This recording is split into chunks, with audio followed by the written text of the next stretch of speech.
Hi guys! Welcome sa panibagong video today.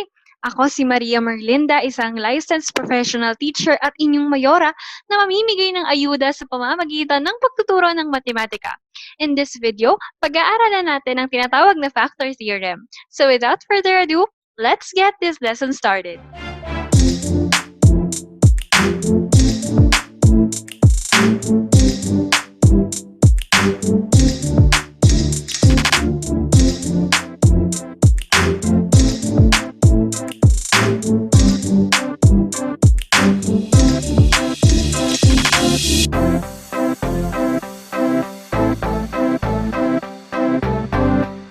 Factor theorem is like the immediate continuation of remainder theorem. So kung hindi mo pa alam yung remainder theorem, you might wanna check that out first. So itong factor theorem, kapag yung linear binomial na x minus k ay i-divide mo sa f of x, tapos ang remainder nun ay 0, we can say that that linear binomial is a factor of the polynomial function. Again, a linear binomial x minus k will only be a factor of a polynomial function f of x if and only if f of k is equal to 0. So kung matatandaan nyo itong f of k, ito yung part ng remainder theorem na dapat yung remainder niya, which can be solved using f of k, dapat maging equal sa 0. At the same time, kapag ganito yung nangyari, we can also further note that k is a zero of the polynomial or k is a root of that polynomial. So kung paano nga ba ginagawa itong factor theorem, let's have the following examples. Is x minus 8 a factor of this polynomial? Actually, there are two ways to know if this is a factor or not. First is using synthetic division. Dapat ang maging remainder ay 0.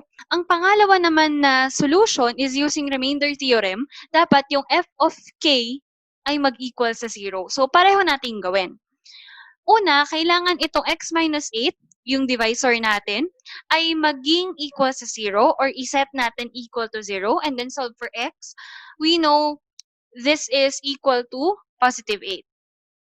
And then using synthetic division, we will set up the synthetic division here.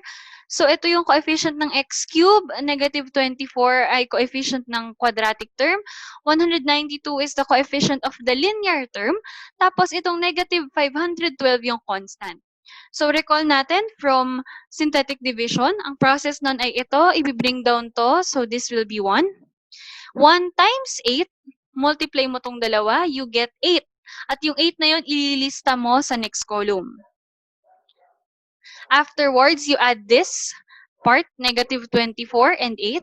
Negative 24 plus 8 is negative 16. And then do it again. Negative 16 times 8 is negative 128. Adding this 2, you'll have 64. And finally, 64 times 8, we know that is positive 512. Adding the last column, we have 0. At kung mapapansin nyo, 0 na yung remainder.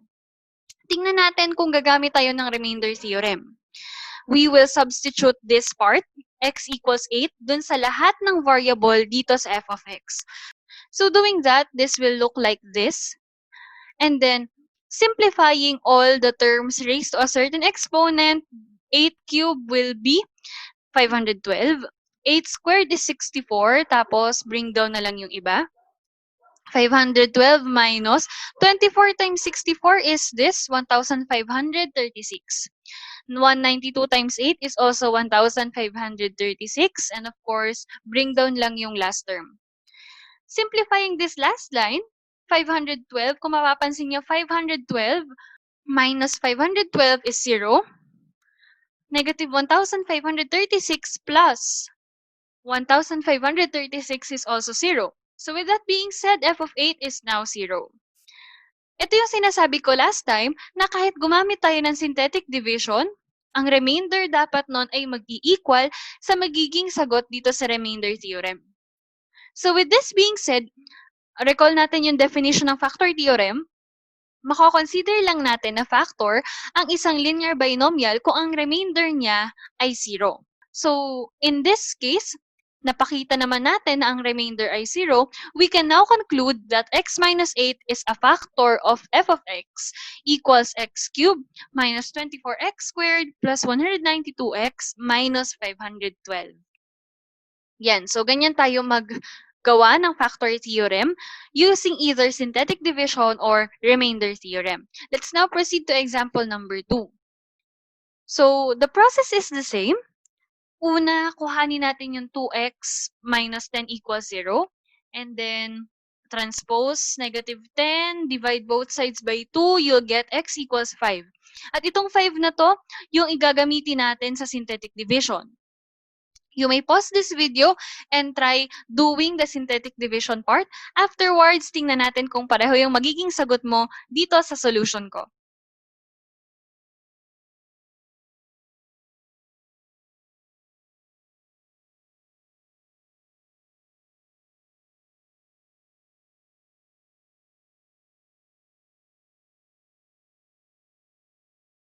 Okay, let's now reveal. So, bring down 2, you'll get here 2. Tapos, 2 times 5, we know this is 10. Negative 15 times 10 is negative 5. Negative 5 times 5 is negative 25. Adding this 2, you'll get negative 5 again.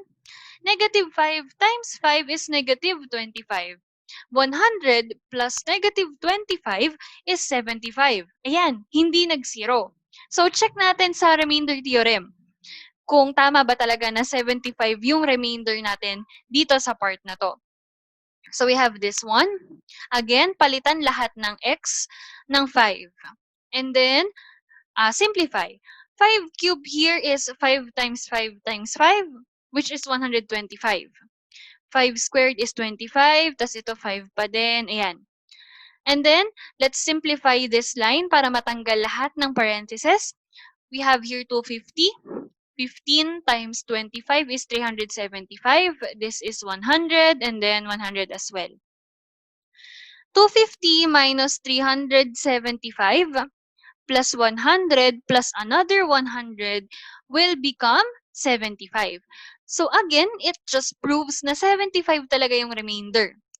Dahil hindi 0 ang remainder, therefore, we can conclude that 2x minus 10 is not a factor of f of x. So, hindi siya factor simply because yung remainder niya hindi 0. Hindi niya eksaktong madi-divide yung given function or yung given polynomial function. So, let's proceed to the last example. Is x minus 9 a factor of f of x equals x cubed plus 5x squared minus 57x minus 189? You may pause this video and try solving this example number 3 on your own. Afterwards, check natin kung tama yung sagot mo.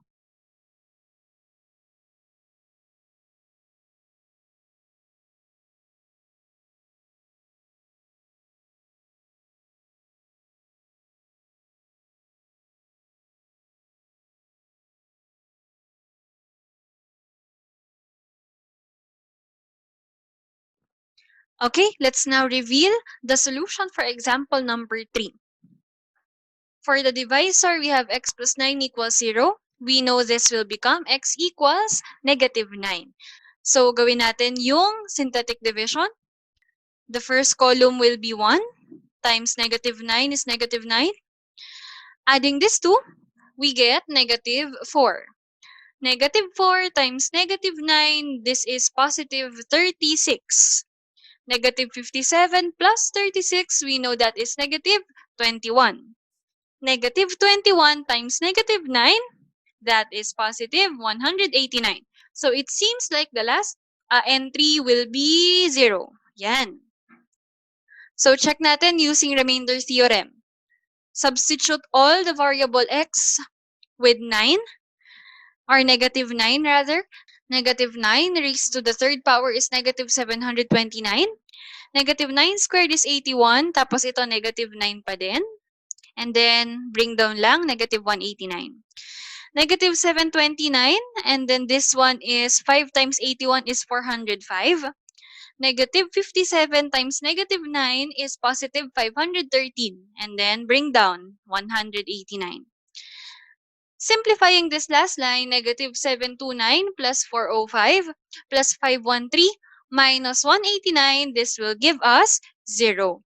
So mapapansin nyo, pareho yung sagot either sa synthetic division or sa remainder theorem.